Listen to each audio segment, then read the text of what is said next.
GHMC local body MLC ఎన్నికల polling ప్రశాంతంగా జరిగింది. మొత్తం 78.57% పోలింగ్ నమోదైంది. మొత్తం 88 ఓట్లు పోలవగా 66 మంది కార్పొరేటర్లు, 22 మంది ఎక్స్ అఫీషియో సభ్యులు ఓటు హక్కు వినియోగించుకున్నారు. బీఆర్ఎస్ మినహా బీజేపీ, కాంగ్రెస్, ఎంఐఎం పార్టీలు పోలింగ్లో పాల్గొన్నాయి. ఈ నెల 25న జీహెచ్ఎంసీ ప్రధాన కార్యాలయంలో కౌంటింగ్ జరగనుంది.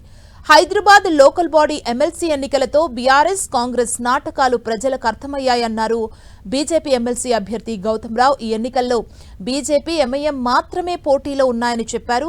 బీఆర్ఎస్ ఎన్నికలను బహిష్కరిస్తే కాంగ్రెస్ ఎంఐఎంకు మద్దతు తెలిపిందని గుర్తు చేశారు. మతం పేరుతో తాము ఓట్లు అడగలేదన్నారు. హైదరాబాద్ ప్రశాంతంగా ఉండాలంటే ప్రజలు బీజేపీకి మద్దతు ఇవ్వాలని కోరారు గౌతమ్ రావు.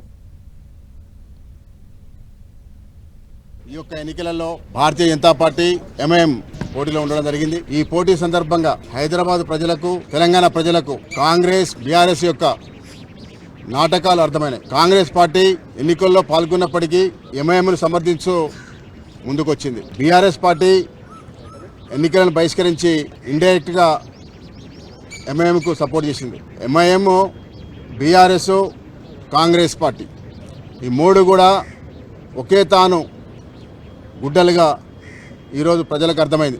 బీఆర్ఎస్ పార్టీ ముఖ్యంగా ఈ ఎన్నికలను బహిష్కరించమని పిలుపునిచ్చింది రాష్ట్ర పార్టీ వాళ్ళ రాష్ట్ర నాయకత్వం.